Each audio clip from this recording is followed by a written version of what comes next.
নমস্কার, আমি প্রতিমা। তোমাদের স্বাগত জানাই আমার ইউটিউব চ্যানেল প্রতিমাস ডায়েরিতে। আজকে আমি তোমাদের সাথে শেয়ার করব আলু বেগুন দিয়ে পুঁই শাকের চচ্চড়ি। আমি প্রথমেই আলু, বেগুন, পুঁই শাক, টমেটো, আদা, কুমড়ো সব ধুয়ে নিয়ে চলে এসেছি। তারপর আমি আলুটা কেটে নেব। ছোট ছোট করে আলুগুলো কেটে নিচ্ছি।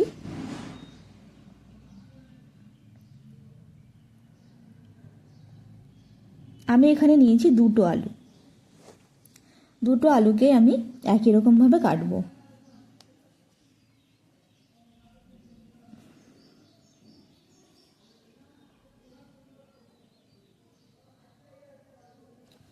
আমি পরিমাণ বুঝে দুটো আলু নিয়েছি, তোমরা চাইলে দুটোর বেশি আলুও নিতে পারো।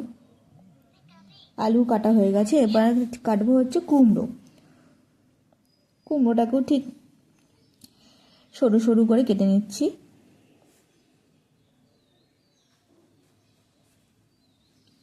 ঠিক একই রকমভাবে আলু সব সবজিগুলোকেই কুমড়ো, তারপর টমেটো, বেগুন একই রকমভাবে কেটে নিচ্ছি। আলু আর কুমড়ো কাটা হয়ে গেছে, এরপর আমি কাটবো হচ্ছে বেগুন।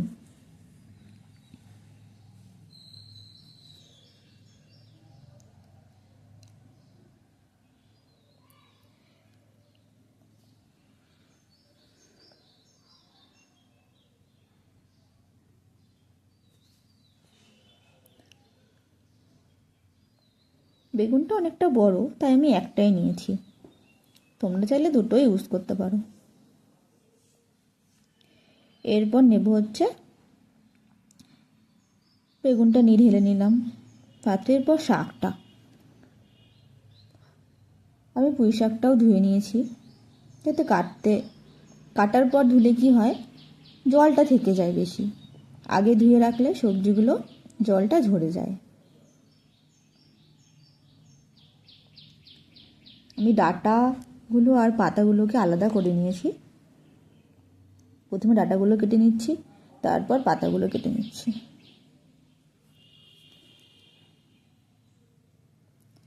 এরপর কেটে নেব হচ্ছে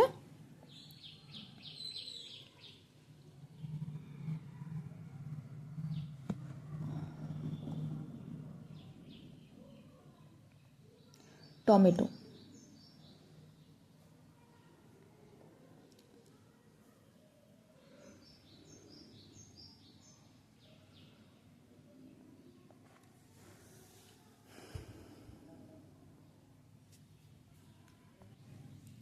এইভাবেই টমেটোটাও কেটে নিচ্ছি। আমার চ্যানেলটা একদমই নতুন, তোমাদের কেমন লাগছে কমেন্ট সেকশনে আমাকে জানিও। আর ভালো লাগলে অবশ্যই বন্ধুদের সাথে শেয়ার করো।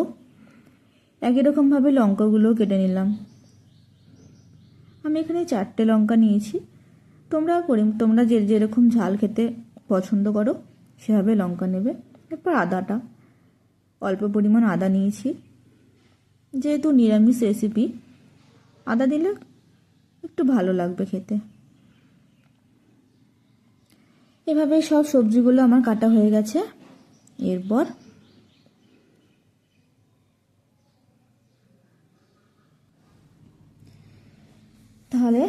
কড়াইটা গরম করে নিয়েছি, তার মধ্যে একটু জিরে ভেজে নেব। শুকনো জিরেটা একটু নাড়াচাড়া করে নেব, একটু ভাজা ভাজা হয়ে গেলে নামিয়ে ফেলবো।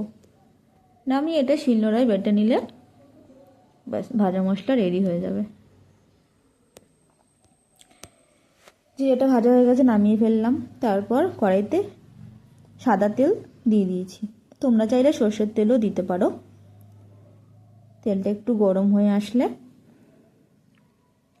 তারপর দেব হচ্ছে ফোড়নে, আমি প্রথমে দেব 5 ফোড়ন, তারপর দেব হচ্ছে একটা তেজপাতা,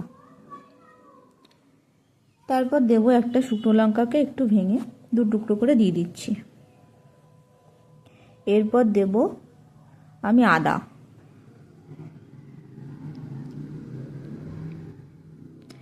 তারপর একটু নাড়াচাড়া করে একে একে সব সবজিগুলো আমাকে ভেজে নিতে হবে। প্রথমে দেব হচ্ছে আমি আলু,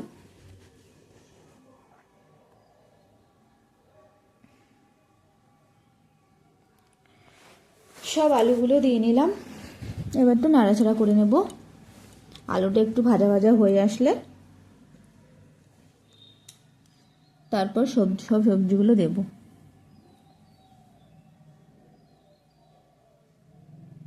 আলুটা ভাজা ভাজা হয়ে গেছে।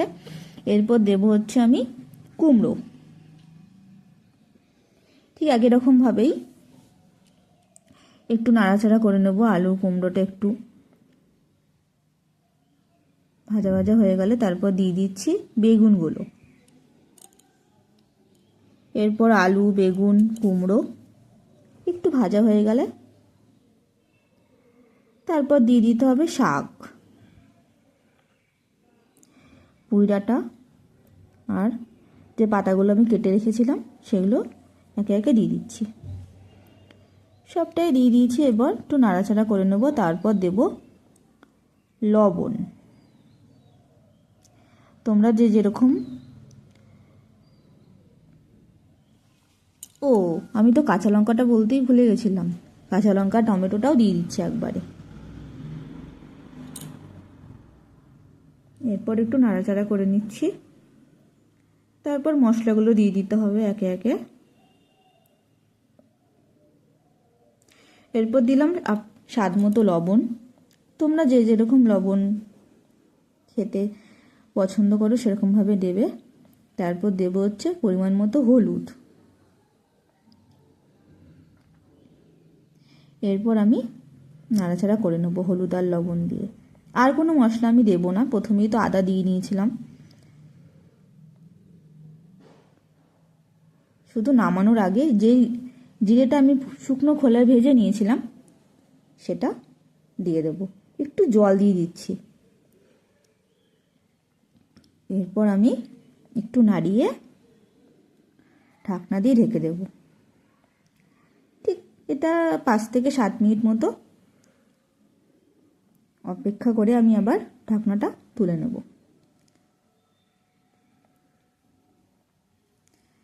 তাহলে আমি ঢাকনা দিয়ে ঢেকে দিচ্ছি।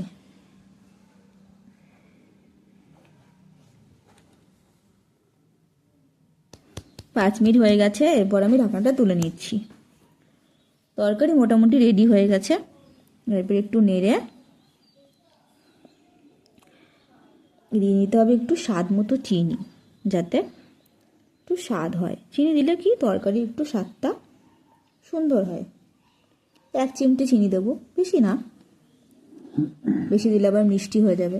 1 চিমটে চিনি দিয়ে দিলাম। এরপর একটু নাড়িয়ে নেব।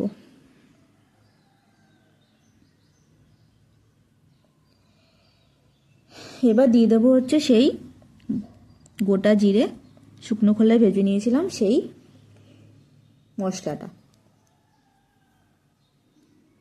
এটা দিয়ে একটু নাড়াচাড়া করে নামিয়ে নিলেই আমার আলু বেগুন দিয়ে পুঁই শাক রেসিপি রেডি। আমি ঘরোয়া পদ্ধতিতে এভাবেই পুঁই শাকটা তৈরি করেছি। তোমাদের কেমন লাগলো আমাকে জানিও কমেন্ট সেকশানে। আমার চ্যানেলটা একদমই নতুন, তোমরা সাবস্ক্রাইব করো, বন্ধুদের সাথে শেয়ার করো, লাইক করো। কোনো ভুল ত্রুটি হলে ক্ষমা করো।